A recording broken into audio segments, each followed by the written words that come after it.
Simon & Schuster Audio presents Dogs, a novel by C. Mallon, read by Matt Pittenger. For Ronan, who can't read, you know it already. The pure products of America go crazy. William Carlos Williams, to Elsie. What had gone wrong with me didn't start out with the car. It didn't end with the car. But the car played a serious part. My friend Dylan bought it used. He got it off a guy called Styrofoam Bob. Bob was this great big autistic kid living in his parents' converted garage on the west side of town. He was probably in his mid-30s, but everybody would tell you that he had the mental capacity of a little kid. I didn't think that was true at all. I had never understood that.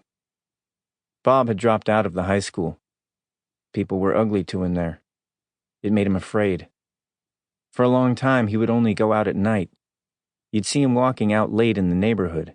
Big gumdrop body, top-heavy, that weird, goofy way that he walked with his knees locked. Broad hands held out right in front of him. Cut up in streetlight, making shadow puppets on the split cement and talking to nobody. All by himself. All the time. Kids throwing trash from their scrapped sedans. Kids shrieking terrible things at him. Bob's mother got him a job. How she wanted him back in the daylight. He worked part-time at the big box store out by the mall complex, stacking steel shelves too high up for a regular man to reach. Bagging the groceries. Cautious and totally thoughtful. He did a really good job. His mother drove him there 3 days a week, and his mother would pick him up after. You'd see him waiting on her, sat cross-legged on the curb in his work shirt and his big jeans, sneakers come untied and shoelaces dragging in the dry, dirty gutter. I would see her around sometimes. I thought about her sometimes. I thought she had to be so tired.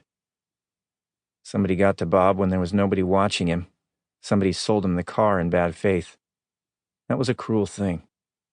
They cleaned him right out of his savings. He paid what they wanted in cash. It hurt me to think about that. I figured it must have been a true blessing for Bob anyhow. Nobody watching him. Something he bought just because he was wanting it, and he had money.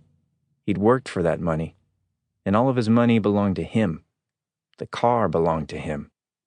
Bob loved the car like nobody had ever loved something before. You'd see him washing it out on his driveway. Dish soap and warm water. Big yellow... Sample complete. Ready to continue?